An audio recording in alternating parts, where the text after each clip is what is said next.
Hello student, आप लोग को आपके यूट्यूब चैनल में स्वागत करता हूं। मैं संतोष कुमार। आज जो हम लोग डिस्कस करेंगे ये 10th क्लास का बहुत ही इम्पोर्टेंट टॉपिक है जिसका नाम है समानांतर श्रेणी।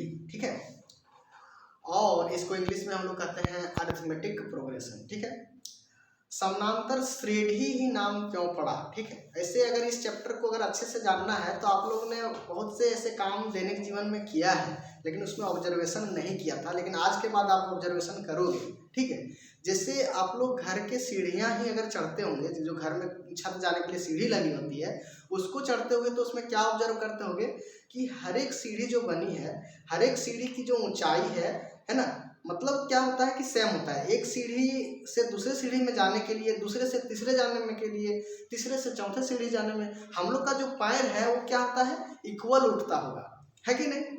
यानी कि कहीं ना कहीं कुछ छुपा होगा। अगर मान लो कि इक्वल नहीं रहता, एक मान लो कि एक सीढ़ी से जो एक सीढ़ी और दूसरे सीढ़ी में जाने की इतनी गैप थी, दूसरे से तीसरे जाने में मान लो इतना गैप हो जाएगा, तो क्या होगा कि पैर हम लोग को ज़्यादा ऊंचा उठाना पड़ता है।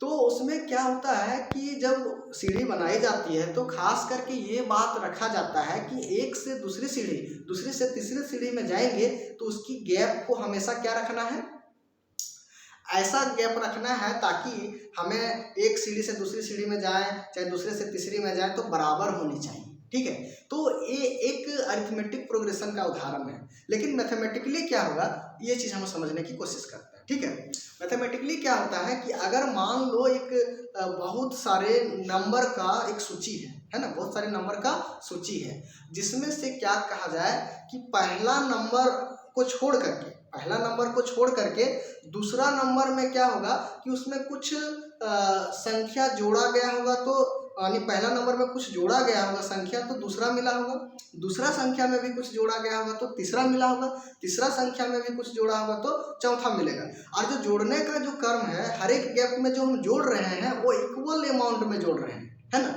तो ऐसे अगर क्रमबद्ध सूची, अगर कोई नंबर का कोई क्रमबद्ध सूची मिल जाता है तो ऐसे सूची को हम क्या कहते हैं, एपी कहते हैं। चलिए कुछ एग्जाम्पल से समझते हैं, है ना, कुछ एग्जाम्पल हम लोग समझते हैं इसका। जैसे मान लो कि एक हमारे पास नंबर क्रमबद्ध में है कि एक बोल दिया 1 3 5 7 9 11, इस तरह से बहुत सारे नंबर हैं। ठीक है ना, तो इसमें हम ऑब्जर्व करने वाली की बात क्या है कि अगर ये हो गया पहला पद, इसको कहते हैं पहला पद, इसको कहते हैं दूसरा पद, इसको कहते हैं तीसरा पद, यानी हर एक नंबर के बीच में कॉमा लगा हुआ है, हर एक नंबर के बीच में कॉमा लगा हुआ है। तो पहला जो ये नंबर है इसको कहेंगे पहला पद, इसको दूसरा पद, इसको तीसरा पद, इसको चौथा पद। इंग्लिश में हम लोग बोलेंगे first term, second term, third term, fourth term, so on. ठीक है ना, तो इसमें ऑब्जर्व करने वाली की बात है कि अगर हम देखो 1 और 3 में जाने के लिए कितना ऐड किए हैं, 2 ऐड किए हैं, है कि नहीं। एक से यानी एक पहला पद के बाद दूसरा पद में, तो उसमें एक में कितना जोड़ा गया था, 2 जोड़ा गया। अब दूसरा से तीसरा जाने में भी कितना जोड़ा गया है, 2 ही जोड़ा गया है। 5 से 7 गए, यानी कि तीसरा पद से चौथा पद गए तो भी 2 ही जुड़ा है। तो इसी तरह से जो भी नंबर का एक क्रमबद्ध सूची जो है इसमें क्या किया गया कि पहला नंबर में यानी दूसरा नंबर जाना है तो उसमें पहला में +2 ऐड हुआ, तीसरा पद में जाना है तो दूसरे पद में भी +2 ऐड हुआ। इस तरह से हर एक क्या देख रहे हैं कि हर एक क्रमागत पद, हर एक अगला पद जाने के लिए उसके पीछे वाले टर्म में कितना जोड़ा गया है, 2 जोड़ा गया, यानी सभी में क्या है, समान संख्या को जोड़ा गया है। तो इस टाइप के कोई नंबर के सूची, इस टाइप के कोई नंबर के कुछ सूची मिल जाए तो उसको हम लोग कहते हैं, क्या है, कहते हैं उसको समानांतर श्रेणी, और इंग्लिश में बोलते हैं अरिथमेटिक प्रोग्रेशन। बात समझ में आ रहा है कि नहीं समझ में आ रहा है। अरे देखो, ये एपी में कब होगा, एपी में तभी होगा, कहने का मतलब यानी समानांतर श्रेणी तभी होगा जब कोई भी दो क्रमागत तुम उठा लो, उसका जो डिफरेंस निकल के आना चाहिए वो हमेशा क्या आना चाहिए, समान निकल के आना चाहिए। देखो 3 में से 2 को घटाएं तो सॉरी 1 को घटाएं तो 2 मिला, 5 में से 3 को घटाएं 2 मिला, 7 में से 5 को घटाएं मतलब 2 मिला। यहाँ पे क्या देखने को मिल रहा है कि दूसरा टर्म माइनस पहला टर्म जो है वही है तीसरा टर्म माइनस दूसरा टर्म, और वही है चौथा टर्म माइनस तीसरा टर्म। अगर ऐसा कोई सूची, ऐसा कोई श्रेणी अगर हमको मिल जाए तो उसको हम कहेंगे समानांतर श्रेणी। बात समझ में आ रहा है? अब देखो इसका नाम क्या हो गया, ये जो पहला एलिमेंट है इसको कहते हैं पहला पद। क्या कहते हैं? First term. इसको बोलेंगे फर्स्ट टर्म या फिर पहला पद। क्या बोलेंगे? पहला पद। इसी तरह से दूसरा नंबर को क्या कहेंगे? Second term. तीसरा नंबर को क्या कहेंगे? Third term. इस तरह से चौथा नंबर को क्या कहेंगे? Fourth term. सर ये कहाँ तक जाएगा? ये कहाँ तक जाएगा? ये बहुत दूर तक जाएगा। हम मान लेते हैं इसको nth टर्म। इसको जो अंतिम वाला है उसको क्या कहते हैं? nth term. इसको कहते हैं हिंदी में nवां पद, है ना? क्या कहते हैं? nवां पद। ऐसा मत कह देने पे इन्फिनिट तक जाएगा, कहीं ना कहीं तक ये जाएगा ही। एक कोई नंबर का सूची है तो वो सूची कहीं ना कहीं तक जाएगा ही, है ना? अब ऐसा सूची जो इस बात को फॉलो करे तो उसको हम क्या कहते हैं? समानांतर श्रेणी या अरिथमेटिक प्रोग्रेशन। बात क्लियर हुआ यहाँ तक? अब बात आती है, ये इसकी डेफिनेशन पार्ट हो गया। डेफिनेशन पार्ट में यही जानना है कि अगर ऐसा कोई क्रमबद्ध सूची जिसमें हम क्या करेंगे कि दूसरा पद को घटाएंगे पहला पद से, तीसरा पद को घटाएंगे दूसरा पद से, है ना? चौथा पद को घटाएंगे तीसरा पद से, और सभी में देखना कि समान वैल्यू घटाने के बाद आ रहा है, तो इस टाइप के सूची को हम क्या कहेंगे? अरिथमेटिक प्रोग्रेशन या समानांतर श्रेणी। अगर मान लो कि ये दोनों में सेम आया, इससे गड़बड़ अलग आ गया, डिफरेंट आ गया, तब सीधे कह देंगे कि ये जो दिया गया सूची है वो समानांतर श्रेणी या समानांतर श्रेणी नहीं है। क्लियर है यहाँ तक? अब देखो, अब इसको हम लोग लिखते कैसे हैं, ठीक है? इसका व्यापक रूप, और इसी को कहते हैं जनरल रूप, जनरल फॉर्म। जनरल फॉर्म बोलेंगे या फिर इसको कहते हैं व्यापक रूप। इसका व्यापक रूप क्या होता है? एपी का व्यापक रूप क्या होता है? इसको लिखने का तरीका क्या होता है ना? यानी कि कोई पहला पद होगा तो उसको कह दिए ए, पहला पद को क्या कह दिए? ए। अब मान लेते हैं कि इसमें कुछ नंबर हम लोगों ने ऐड किया, जो डिफरेंस था, है ना, जो अंतर था, उसको हमने क्या किया? ऐड किया, जोड़ा, तो इसको हम क्या कहेंगे? ए प्लस डी, है ना? अब आगे फिर इसमें जोड़ेंगे तो ए प्लस 2d, इस तरह से ए प्लस 3d, इस तरह से ए प्लस 4d, इस तरह से कहाँ तक चला जाएगा? nth टर्म तक चला जाएगा, ठीक है ना? ध्यान से सुनना, ये व्यापक रूप लिख रहे हैं, व्यापक रूप को समझने की कोशिश करना। यानी कि पहला टर्म में एक नंबर जो डिफरेंस होता है उसको डी ऐड किया तो दूसरा टर्म मिला, दूसरा टर्म में अगेन डी ऐड किया तो ये तीसरा टर्म मिला, तो डी डी कितना हो गया? 2d, और फिर इसमें हम डी ऐड किया तो 2d प्लस 1d 3d मिल गया, यानी कहाँ पहुंच गए? चौथा टर्म में। फिर डी ऐड किए तो कहाँ पहुंच गए? पांचवा टर्म में। बात समझ में आया कि नहीं? ऐसे ही तो ये चलता चला जाएगा nth टर्म तक। अब बात समझने की कोशिश करना, ये जो d है यानी a का नाम है, a का नाम है फर्स्ट टर्म, पहला पद। क्या नाम है? पहला पद, जो पहले है इसीलिए नाम उसका पड़ गया पहला पद। इसको कहते हैं फर्स्ट टर्म। क्या कहते हैं? First term. और ये जो d है, d क्या चीज कहलाता है? ये कहलाता है सार्व अंतर। क्या कहलाता है? सार्व अंतर। और इसको कहते हैं common difference. Common difference, common difference भी कहते हैं, ठीक है? सार्वंतर बोलो चाहे कॉमन डिफरेंस बोलो, यानी सभी के कॉमन डिफरेंस क्या है? तो डी कहेंगे इसको आप, ठीक है? ए को क्या कहेंगे? पहला टर्म। ए को क्या बोलेंगे? पहला टर्म। डी को क्या बोलेंगे? सार्वंतर या फिर कॉमन डिफरेंस। दोनों में से कोई भी नाम बोल सकते हो, कोई तरह की दिक्कत नहीं होगी। अब जानेंगे, अब हम लोग इस चीज का नामांकन करेंगे। ये को बोले, मान लेते हैं इसको कहें ए, क्या है हम लोग का? पहला पद। क्या है जी? पहला पद। पहला पद कौन है? ए। क्या लिखे? ए को ए लिखे पहला पद। इसको क्या हम ऐसे लिख सकते थे? ए प्लस 0 इंटू डी लिख सकते थे कि नहीं? ए प्लस 0 इंटू डी। अच्छा, फिर ए प्लस डी क्या है? दूसरा पद क्या हुआ? दूसरा पद क्या हो गया? दूसरा पद हो गया हम लोग का ए प्लस डी। इसको क्या लिखेंगे? ए प्लस, है ना, 2 माइनस 1d लिख सकते हैं क्या? दूसरा पद को 2 माइनस 1d। अरे इस 0d को हम ऐसे भी कर सकते हैं, ए प्लस 1 माइनस 1d कह सकते हैं कि नहीं? 1 में से 1 घटाएंगे तो 0 ही मिलेगा, ठीक है? अब ऐसा क्यों कर रहे हैं अभी कुछ देर के बाद पता चल जाएगा, ठीक है? पहला पद क्या था a, दूसरा पद क्या है a प्लस डी, तीसरा पद क्या होगा, तीसरा पद क्या होगा a प्लस 2d, और a प्लस 2d को क्या लिखेंगे a plus 3 minus 1 into D. ये हो गया तीसरा पद, है ना, तीसरा पद a प्लस 2d। जैसे देखो अभी चौथा पद लिख लेते हैं पहले, चौथा पद क्या हो गया a प्लस 3d, इसको क्या लिखेंगे a plus 4 minus 1 into D. अब देखो जी यहाँ से फार्मूला डेवलप होगा, क्या है कि पहला पद को हमने a बोला, a में से क्या कर रहे हैं a प्लस 1 माइनस 1 डी लिख रहे हैं, ठीक है ना, पहला पद को। दूसरा पद को क्या लिखे हैं a प्लस डी, बोले हैं दूसरा पद लेकिन लिख रहे हैं a प्लस 1 डी, और इसको क्या लिख सकते हैं a plus 2 minus 1 into D लिख सकते हैं। इसी तरह से तीसरा पद को क्या लिखे a प्लस 2d, यानी क्या कहेंगे कि a प्लस 3 में से 1 घटा दो उतना डी, यानी a प्लस 3 माइनस 1 डी। चौथा पद था तो a प्लस 4 माइनस 1 डी। अब ध्यान से समझने की कोशिश करना, तीसरा पद है तो a plus 3 minus 1 into D, जितना बोल रहा है उसमें एक कम, इसमें चौथा पद था जितना बोल रहा था उसमें एक कम।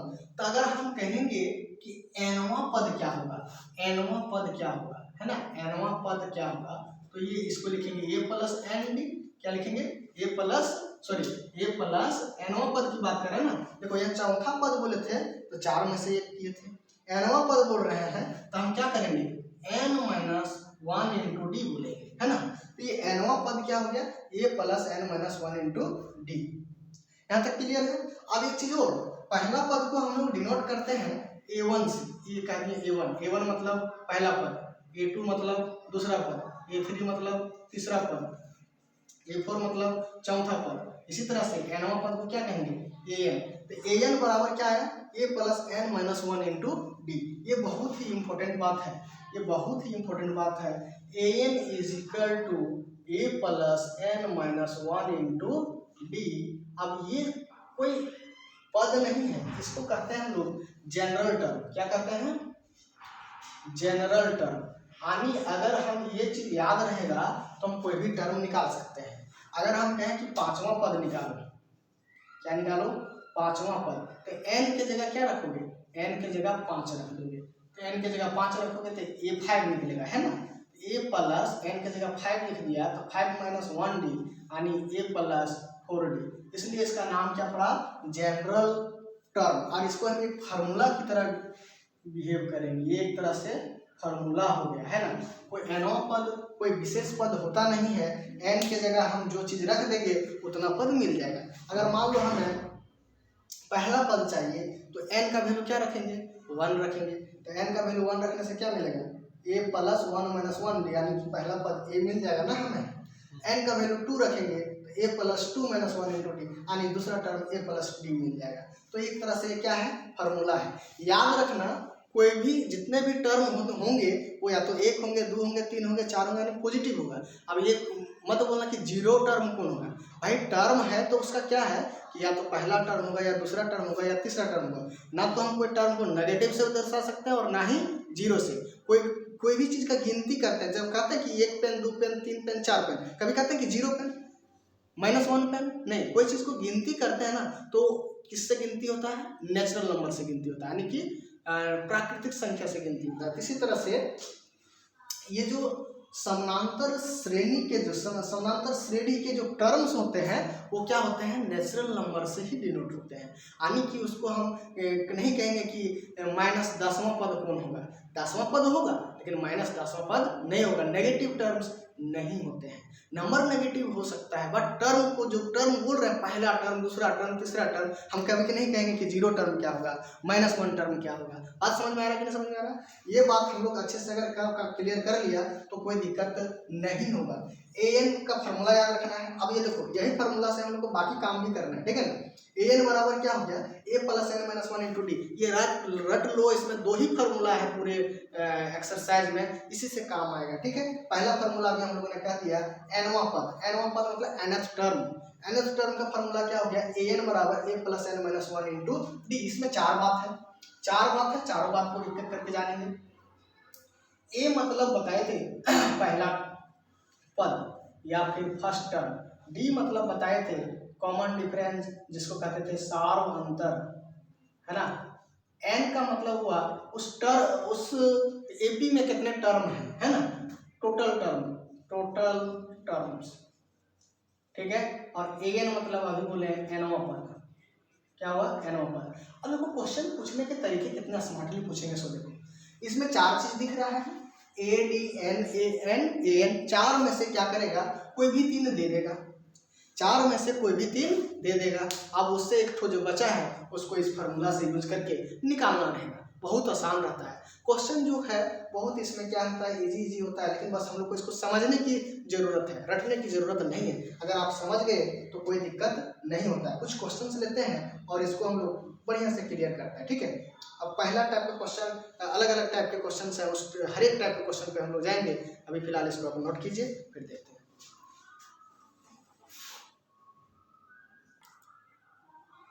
अब हम लोग देखेंगे एपी से रिलेटेड पहला टाइप का प्रॉब्लम, है ना। पहला टाइप का प्रॉब्लम क्या है कि अगर हमको एपी में पहला टर्म और सार्वअंतर यानी ए और डी दिया जाए और कहेगा कि एपी के अगला 4 पद या तो फिर अगला 5 पद या तो फिर अगला 10 पद लिखना है, तो कैसे लिखेंगे ये, इस मतलब एनसीईआरटी का ये पहला टाइप का प्रॉब्लम बनता है। यानी ए और डी दिया जाएगा, आपको ए और डी दिया जाएगा, उसमें क्या करना है आपको, उसके 4 पद 5 पद जो भी बोले उतना हम लोग को फाइंड करना है, ठीक है। बड़ा आसान होता है। क्या बोला कि एपी के अगला 4 पद लिखे यदि ए और डी दिया हो। अरे भाई ए और डी मिल गया ना, हम कोई भी एपी को लिख सकते हैं। फॉर्मूला क्या है, जनरल फॉर्म क्या है एपी का, जनरल फॉर्म है एपी का कि पहला टर्म तो ए होगा, दूसरा टर्म ए प्लस डी होगा, तीसरा टर्म ए प्लस 2डी होगा, ए प्लस 3डी होगा, ए प्लस 4डी होगा, इस तरह से चलता चला जाएगा, है ना। ये है जनरल रूल, ये है एपी का फॉर्मूला, है ना। किसी भी एपी को लिखने के लिए 2 ही चीज चाहिए, एक तो पहला पद और एक सार्वअंतर। ए और डी मिल गया तो एपी हम खटक से लिख सकते हैं, कोई तरह की दिक्कत नहीं होगी। कहाँ लगा देना है, इस फार्मूले में, ए कॉमा ए प्लस डी कॉमा ए प्लस 2डी कॉमा ए प्लस 3डी कॉमा ए प्लस 4डी।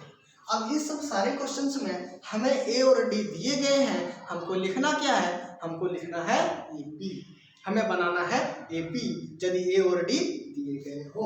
तो पहला क्वेश्चन हो, पहला क्वेश्चन में ए भी 10 है डी भी 10 है, क्या लिखना है, एपी के 4 पद। तो पहला पद क्या होगा, पहला पद को लिखते हैं A1, तो पहला पद जो ये है वही होता है पहला पद, ये है 10।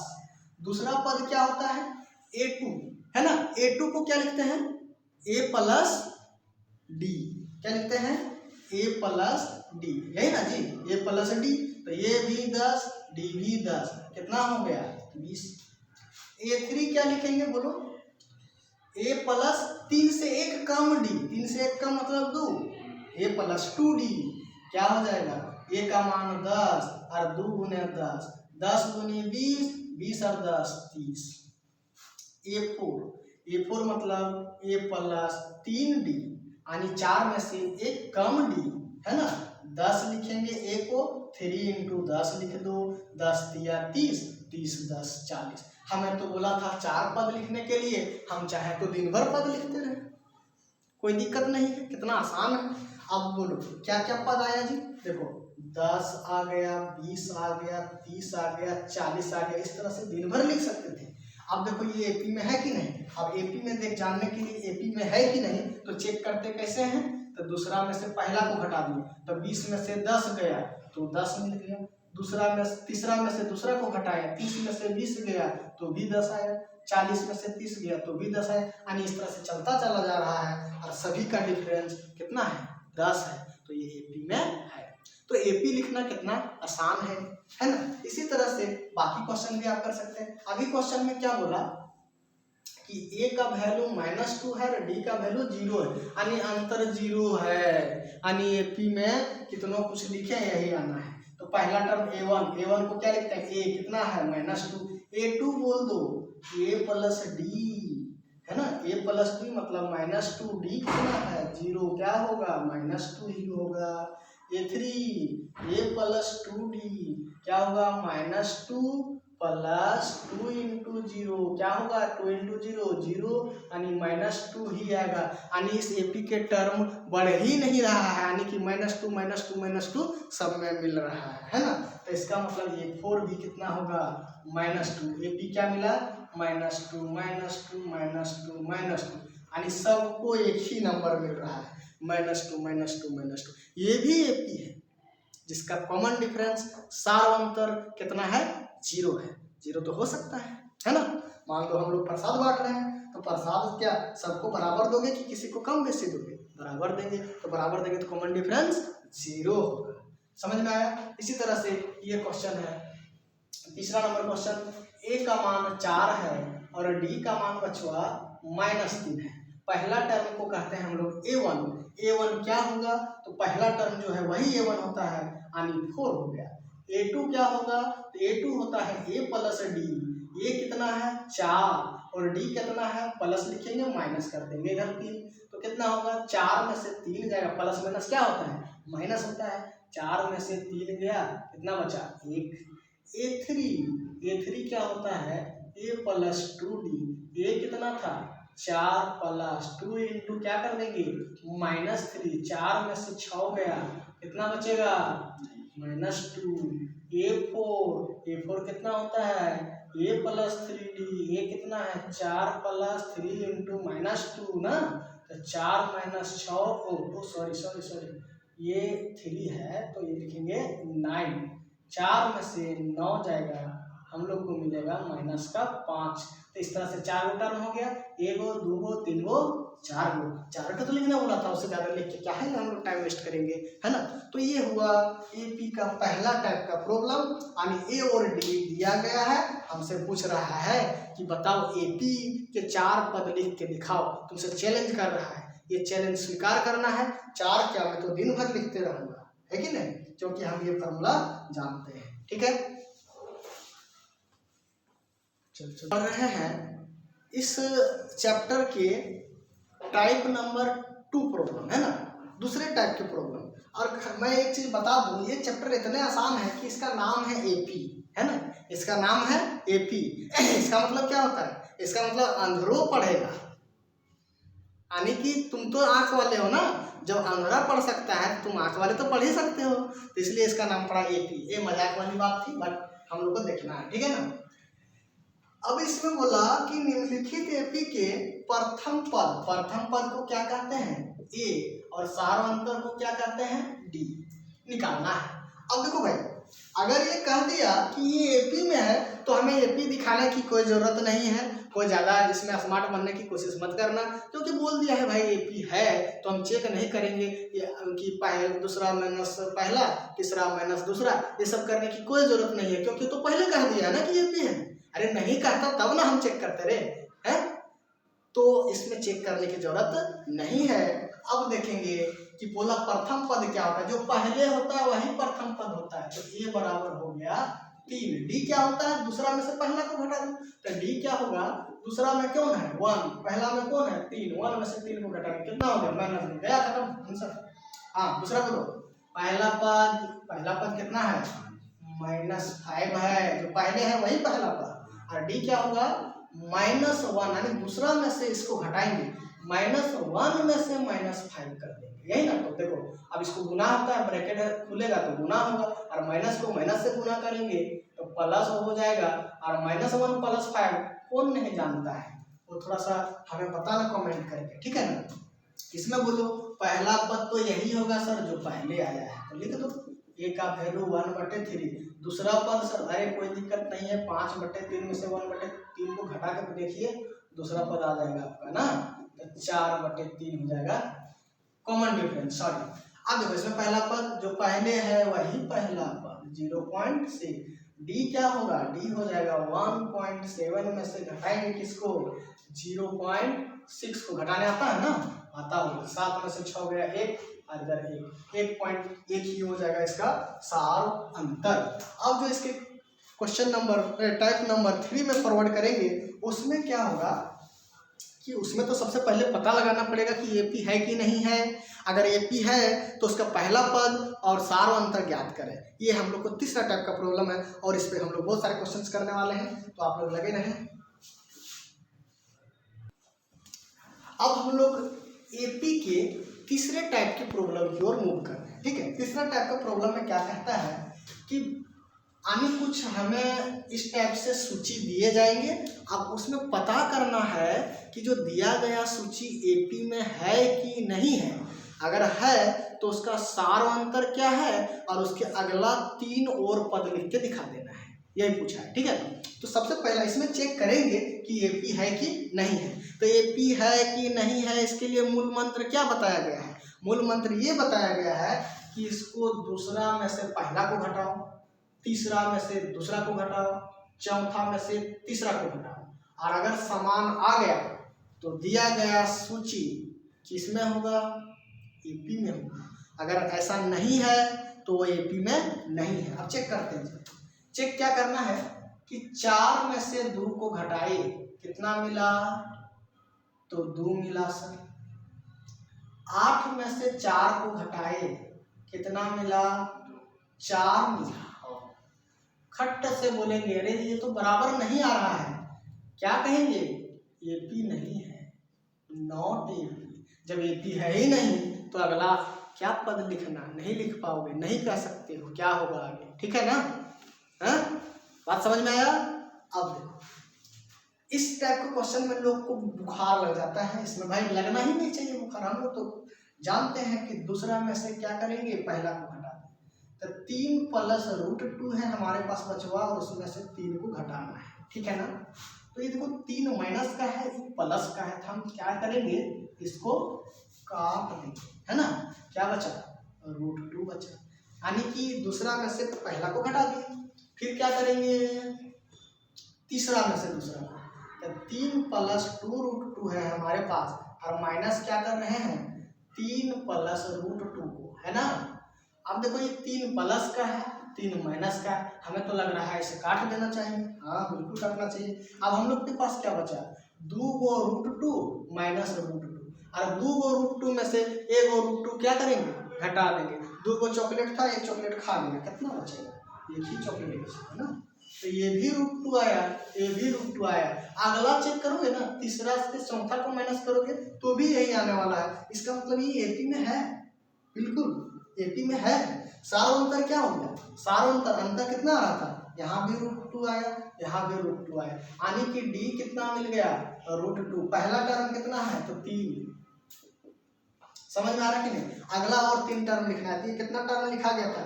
1 2 3 4। कोई राम से मत गिन देना, राम 2 3 4 गड़बड़ हो जाएगा। ठीक है ना? 1 2 3 4। तो 5वां टर्म यानी A5 बोलो। A5 का फॉर्मूला जल्दी जल्दी बोलो।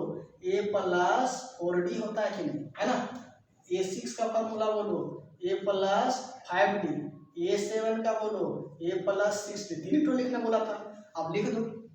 A कितना है? 3 है, और D कितना है? √2। तो कितना हो जाएगा? 4√2। तो 3 प्लस 4√2। अगला निकालोगे तो अगला यही आएगा जो लिख दिया। ठीक है ना? तो बड़ा आसान है, आप लोग भी बना सकते हैं, है ना? तो ये दूसरा नंबर एपी में था। सार अंतर √2 होगा, अगला 3 पद, ये सब सारे पद होंगे। बात समझ में आ रहा है? अब बात आती है क्वेश्चन नंबर 3। चिल्ला चिल्ला के कह रहा है कि हम एपी में हैं। 2a में से a को घटा देंगे। 2 को a में से 1 को a गया, यही बचना है। 3 को a में से 2 को a गया, ये भी क्या होगा? 1 बचना है। और a में से 3 a गया, तो कितना बचेगा भाई? बता दो हमें। यही बचेगा, यानी सब में a बच गया, यानी कि एपी में है। एपी में अगर है तो अगला पद लिखो। देखो 1 2 3 4, आगे तो बोल सकते हो ना, 5a 6a 7a, है ना? यही होगा सर। और बिल्कुल बहुत बढ़िया। अब यहाँ पे देखते हैं किसका दिमाग चलता है। ठीक है, ये देखो √2 है, √8 है, √18 है, √32 है। इसमें आप लोग ना घबराने की कोई जरूरत नहीं। सबसे पहले बात हमें बताओ, इसको हम और क्या लिख सकते थे? √2 है लिख दिए, √8 को क्या लिख सकते थे हम? 4 × 2 लिख सकते थे। हाँ बिल्कुल। 18 को 9 × 2, है ना? और 32 को 16 × 2 लिख सकते थे कि नहीं लिख सकते? तो सर हमें बता दो, लिख सकते थे? बहुत बढ़िया बात। अब देखो ऐसा ही चल रहा था तो इसको लिखेंगे √2। अब 4 का रूट तो जानते हो, 4 का वर्गमूल तो सबको पता है कितना होता है 2, है ना। 2 तो बाहर हो गया और अंदर रूट में 2 बचा। फिर इधर 3√2, फिर इधर 4√2। सबको पता है कि 9 का रूट 3 होता है, 16 का रूट 4 होता है। तो इसका मतलब अब देखो भाई ये इसको इसके साथ घटा दो तो कितना मिलेगा, 2 में से 1 गया तो 1 तो बचा √2। यहाँ भी √2, यहाँ भी √2। क्या ये एपी में है? जी सर एपी में है। तो अगला पद लिख पाओगे? तो बिल्कुल लिख पाएंगे। क्या लिखेंगे? 5√2, 6√2, 7√2। अरे कहीं अगले बगल ही दिख रहा है क्या? ऐसा ही कुछ क्वेश्चन था क्या? नहीं नहीं, चलो कोई बात नहीं, यही होगा हम लोग का आंसर, ठीक है ना। तो इस टाइप के क्वेश्चंस बहुत ही आसान होते हैं। थोड़ा 1-2 और जटिल प्रॉब्लम लेते हैं जो आप लोग को लगेगा जटिल, लेकिन वो एक्चुअली होता नहीं है जटिल, क्योंकि हम लोग मान लेते हैं जटिल। वैसे दुनिया में कोई चीज़ कठिन नहीं होता है। अब थोड़ा कुछ और प्रॉब्लम की ओर मूव करते हैं जिसमें हमें पता लगाना है कि दिया गया सूची एपी में है कि नहीं। अगर है तो उसके अगला 3 पद और लिख दो, है ना। आप देखते हैं पहला ये क्वेश्चन बोल रहा है कि ये बताओ कि एपी में है कि नहीं है। तो ऐसे डायरेक्ट हम नहीं कह देंगे कि एपी में है कि नहीं, इसको चेक करेंगे, है ना। तो चेक करना मतलब दूसरा में से पहला को अगर घटाएंगे तो ये स्क्वायर में से ए को घटाएंगे। तो देखो ये स्क्वायर में से ए को घटाएंगे तो दोनों में कॉमन कितना है? ए। तो कितना आया? a-1 मिला, ठीक है। ये एक तो पहला टर्म दूसरा टर्म में से पहला टर्म घटाएं तो इतना मिला। अब इसमें से इसको घटाओ तो a³ माइनस a² घटाएंगे तो क्या मिलेगा? हम लोग को मिलेगा a² कॉमन है तो a-1 रहेगा, है ना। तो ये दोनों तो बराबर है नहीं, ये दोनों तो बराबर है नहीं, तो सीधा सीधी हम लोग क्या कहेंगे कि ये जो दिया गया टर्म है वो एपी में नहीं है। इसी तरह से इस पे चेक करते हैं। 1 का स्क्वायर मतलब क्या होता है? 1 का स्क्वायर मतलब 1, 5 का स्क्वायर मतलब 25, 7 का स्क्वायर मतलब 49 और 73 दे दिया। अब इस पे चेक करो, 25 में से 1 जाएगा, इसको इसके साथ घटाएंगे तो 24, 49 में से 25 जाएगा तो 24 और इसको इससे घटाएंगे तो 24, यानी कि सबका अंतर क्या रहा है? सेम आ रहा है, यानी कि ये एपी में है। तो अगला पद लिखना है, ठीक है। तो अब अगला पद लिखने के लिए ये हमारे पास कितना था? 1 था। डी कितना है? 24 है कि नहीं? डी कितना है? 24 है। तो ये 4 पद दिया था, 5वां पद, 6ठा पद और 7वां पद लिखना पड़ेगा। a5 लिखना पड़ेगा, a6 लिखना पड़ेगा, a7 लिखना पड़ेगा। a5 का फॉर्मूला क्या जानते हो? a+4d, इसका a+5d, इसका a+6d। ये तो सबको पता है कितना है? 1 है। 1 + 4 × 24 हो जाएगा। फिर बोलो 1 + 5 × 24 हो जाएगा। फिर बोलो 1 + 6 × 24 होगा। ये बाकी बात तुम लोग कर ही सकते हो, हमें इसकी एफर्ट लगाने की जरूरत नहीं है कि नहीं। इसी तरह से ये क्वेश्चन भी वैसा ही था ना। 1 देख लेते हैं, 1 का स्क्वायर 1, 3 का स्क्वायर 9, 5 का स्क्वायर 25, 7 का स्क्वायर 49, है ना। अब ऐसा कुछ दिया गया है। अब घटा करके देखेंगे तो ये 8 आएगा और ये कुछ अलग आएगा। कितना आएगा? 16 आएगा, है ना। तो ये चीज देखो, ये 8 आया, ये 16 आया, दोनों बराबर तो नहीं है। तो क्या कहेंगे हम लोग? नॉट इन एपी, एपी में नहीं है तो आगे की बात फिर बनती ही नहीं है। तो इस टाइप से हम लोग तीसरे टाइप के प्रॉब्लम देख लिए, एपी में है कि नहीं। अगर है तो ए और डी क्या होगा, और बताओ उसके अगला 3 पद क्या होगा, ठीक है। अब मूव करेंगे, एक जो फार्मूला nth टर्म का जो फार्मूला हम लोग ड्राइव किए उससे रिलेटेड बहुत सारे प्रॉब्लम अभी देखने वाले हैं, ठीक है। तो वीडियो में बने रहेंगे आप लोग। हम लोगों ने एपी में बहुत सारा चीज सीख लिया। पहला चीज क्या सीखा? पहला चीज सीखा कि एपी का जनरल फॉर्म कैसा होता है। जनरल फॉर्म कैसा होता है? तो जनरल फॉर्म एपी का जो होता है बच्चों, ये होता है a+d, a+2d, a+3d। इस तरह से कहाँ तक चलाएगा? ये जाएगा a+n-1 × d तक जाएगा, है ना। और अब इसको जो कहते थे, ए को कहते थे फर्स्ट टर्म, है ना। इसको कहते थे सेकेंड टर्म, इसको कहते थे थर्ड टर्म, है ना। इसी तरह से इसको कहते थे फोर्थ टर्म, और इसका नाम क्या है? nth term. यानी कि a1 का मतलब हो गया a, है ना। a2 का मतलब हो गया a+d, A3 का मतलब A प्लस 2D, A4 का मतलब A प्लस 3D, A5 का मतलब A प्लस 4D। इस तरह से AN का मतलब हो गया था A plus n minus 1 into D. और एक बहुत ही ब्यूटीफुल फार्मूला है, याद रखना, AN is equal to A plus n minus 1 into D. अब इसका नामांकन करते हैं। AN का मतलब हो गया nवां पद क्या था, nth टर्म जिसका नाम है, क्या नाम है, nth टर्म।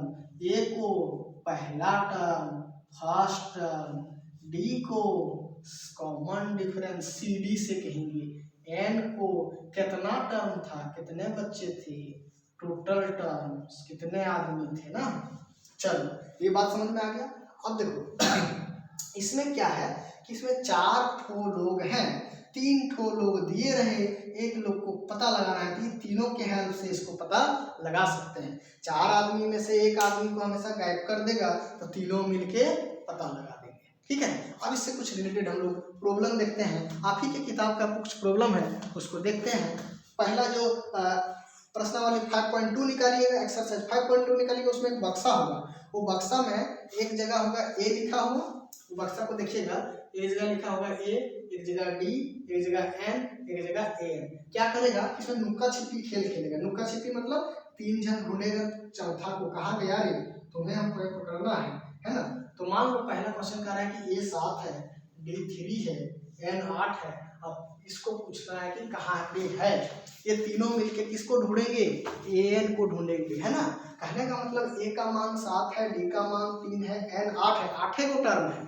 अब पूछा कि AN क्या है, AN क्या है, ठीक है ना। चलो देखते हैं AN क्या होगा, ठीक है ना। अब भाई बात करते हैं किसका, AN का। तो AN का फॉर्मूला जानते हैं, A plus n minus 1 into D. A कितना है, A कितना है, बताओ बताओ, A कितना है 7, N कितना है 8, जहां जो है उसके जगह में रख दो, N के जगह 8, D के जगह बोल दो 3, है ना। तो 7 प्लस 7 गुने 3, तो 7 जोड़ 21, 21 और 7 जोड़ेंगे तो 29। AN कितना मिल गया 29, यानी AN इस वक्त कौन है, N 8 रख देंगे, A8 ही है AN, यानी 8वां पद ही है nth टर्म, अंतिम पद भी कहते हैं इसको। जो पद मतलब इसका छूट गया, रुक गया, तो वही अंतिम पद होगा, यानी A8 ही क्या होगा 29 पद। क्या होगा इसका आंसर, नुक्का छिपी वाला खेल में 28। ऐसा वैसा और क्वेश्चंस देखते हैं, लगे रहे। और क्या भाई, किधर भी गया, हाँ, अगर मान लो 28, हाँ सॉरी 21 7 28, अरे अरे कैसे गड़बड़ हो रहा है, 28, ठीक है 28। तो ये आंसर हम लोग का 28 लिखे हैं, बोल दिए थे 29। यहाँ तक समझ में आया। आप क्वेश्चन इसके लेते हैं, बहुत ही मजेदार क्वेश्चन है, बड़ा मजा आएगा इसमें बनाने में। आप लोग एकदम इसको खूब प्रैक्टिस कीजिए। AP पहले भी बोल दिए हैं, कोई भी पढ़ सकेगा, आने अंदर भी पढ़ेगा। तुम लोग तो भाई आँख वाले हो तो जम कर पढ़ो, ठीक है। क्वेश्चन देखो, जैसे अगर कहा कि भाई A का मान, वही नुक्का छिपी वाला ADNEN, A का मान लीजिए कि -18 है, D का मान निकालना है इस बार, N का मान 10 है और AN का मान 0 है, ठीक है ना जी। AN का मान 0 है। अब तुमसे पूछा कि भाई D क्या होगा, D क्या होगा, बहुत आसान है, किससे खेलना है, AN is equal to A plus n minus 1 into D से। हम इस टाइप के जितने प्रॉब्लम होंगे यही फार्मूला यूज होगा, जो जो दिया है पकड़ के रख दो। AN का मान 0 होना चाहिए, A का मान -80, N का मान 10 माइनस 1, D का मान नहीं जानते, यही निकालना है ना। अब देखो क्या करना है, 0 बराबर -18 प्लस का 10 में से 1 दिया 9D, है ना। तब इसको क्या करते हैं, इसको पढ़ के इधर ले आते हैं, प्लस हो जाएगा 18 बराबर 9D। तो D का मान क्या होता है, D का मान यानी ईटा जो है इसको डिवाइड करेगा, 18/9 माने कि 2, इसका आंसर क्या होगा 2। कितना आसान है ना। इसमें कुछ करने की जरूरत है क्या, नहीं, कुछ नहीं करना है। अब एक और क्वेश्चन देखते हैं लास्ट, बाकी बात आप लोग बनाइएगा इसी तरह से। ADNA, A का मान है कितना 3 पॉइंट है कि क्या है 3.5, D का मान है 0, इसका मान है 105, an क्या होगा यही जानना है, an क्या होगा, रख लो कोई दिक्कत नहीं। an क्या होगा, an का फार्मूला लिखेंगे ना, a plus n minus 1 into D, कुछ नहीं करना है, जो निकालना है उसके जगह वही रहने दो, बाकी का वैल्यू रख दो। इसका वैल्यू 3.5, n कितना है 105 में से 1 जाएगा, और d कितना है, d तो 0 है सर, तो 0 रख दो। तो an बराबर कितना हो गया 3.5 प्लस 0 यानी 3.5, यानी an भी क्या होगा 3.5 होगा, है ना। यानी 3.5 को 3.5 कितना बार ये ऐड कर रहा है, कितना बार जा रहा है, 105 बार जा रहा है। आप समझ में आ रहा है कि नहीं। तो ये हो जाएगा हम लोग इस टाइप के क्वेश्चन बहुत ही आसान होते हैं ना। अब ये तो हो गया नुका छिपी वाला, अब फिर बक्सा भरने वाला है। बक्सा भरने वाला भी देखते हैं उसको कैसे भरते हैं बक्सा, ठीक है, इसको नोट करो जल्दी जल्दी। अब देखेंगे बक्सा भरते कैसे हैं, कुछ बक्से में भरे पड़े रहेंगे, कुछ बक्से खाली रहेंगे। अब जो खाली बक्से हैं उसको कैसे भरते हैं उसको देखते हैं, ठीक है। देखो बहुत आसान होता है क्वेश्चन, 3-4 क्वेश्चन लेता हूँ, बाकी आप लोग करोगे। पहला क्वेश्चन है 2, एगो बक्सा है और दूसरा में 26 है, कॉमा है ना, पहला टर्म दूसरा टर्म तीसरा टर्म, ठीक है। एक और क्वेश्चन है लास्ट वाला 5, ताकि बात बनाना। ये रहा बक्सा, बक्से के बाद 38, फिर 3 बक्सा, 3 ठो बक्सा है और एक -22 है ना। अब देखो इस टाइप के क्वेश्चन कैसे बनाते हैं, ठीक है ना। अब देखो ये हो गया पहला टर्म माने ए, दूसरा टर्म ए प्लस बी, ये तीसरा टर्म ए प्लस 2b। अब ए का मान कितना हो गया 2, ए प्लस 2d का मान कितना हो गया 26। ए का मान को इसमें रख देंगे तो डी का मान आ जाएगा, ए का मान इसमें रख देंगे तो डी का मान आ जाएगा। ए का मान कितना था 2, तो 2 जोड़ 2d बराबर 26, तो ये 2 उधर चला जाएगा, तो 2d बराबर 26 में से 2 हो जाएगा तो 24, तो डी का मान कितना आ गया 12, क्या आ गया 12। दूसरा टर्म को क्या कहते हैं, दूसरा टर्म मतलब ये 2, ए प्लस डी, यानी ए का मान 2 है और डी का मान 12 है, तो 12 और 2 कितना हो गया 14, क्या लिख देंगे यहाँ 14। इतना आसान है कि नहीं। इसी तरह से इसमें करेंगे, पहला टर्म नहीं जानते कोई बात नहीं, ये है ए, ये है ए प्लस डी, ये है ए प्लस 2d, ये है ए प्लस 3d, ये है ए प्लस 4d, और ये कितना है ए प्लस 5 है। क्या क्या दिया है, ए प्लस डी दिया है, ए प्लस 5 दिया, इसको थोड़ा सा यहाँ लिख सकते हैं, कृपया करके लिख देते हैं 38, इसका मान ए प्लस 5d का मान -22। अरे क्या देख लिया मेरी आंखों ने, इसको कहते हैं x प्लस वाई बराबर इतना, x प्लस 5y बराबर इतना। तो कौन सा फार्मूला लगाएंगे, आधो का विलोपन विधि। क्या करते थे, दोनों सेम हो घटा दो, जोड़ है तो घटा दो, माइनस है तो जोड़ दो, यही ना जी। ये से ये गया, डी में से 5 नहीं जाएगा तो माइनस का 4d है ना, माइनस का 4d, और इसको जोड़ेंगे 8 2 10, 3 2 5 1 6 7, तो d इक्वल टू हो जाएगा -60/4, कितना बार में कटा 15 बार में, तो d का मान आ गया -15, ठीक है। d का मान आ गया -15, इसमें रख दो तो a का मान आ जाएगा, तो ये का मान कितना हो जाएगा 38 माइनस d, तो ये का मान हो जाएगा 38 माइनस -15, तो कितना हो जाएगा 38 प्लस 15, 8 5 13 के 3 3 1 4 और 1 5, ए का मान हो गया 53। ए कितना है 53, इस बक्सा में क्या लिखोगे 53।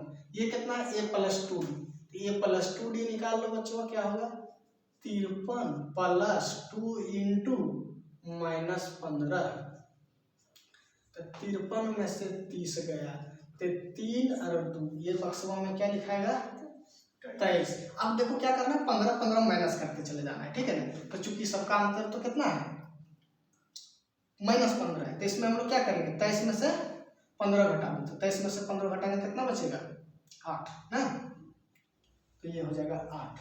8 में से 15 घटा दो, 8 में से 15 घटा दो तो -7, तो सब का टर्म हम लोग लिखा गया। तो बड़ा आसान होता है ये तरीका, जो दिया है उसी को लिखेंगे, बाकी को निकालना है, ये डब्बे की खेल है, डब्बा भरना है ना। तो बाकी इस टाइप क्वेश्चन आप इजीली बना लोगे। और नेक्स्ट दिन में क्या देखेंगे, इससे थोड़ा सा और कॉम्प्लेक्सिटी जाएंगे। ये तो बड़ा हलवा वाला सवाल था, कोई भी बच्चा आसानी से कर लेगा।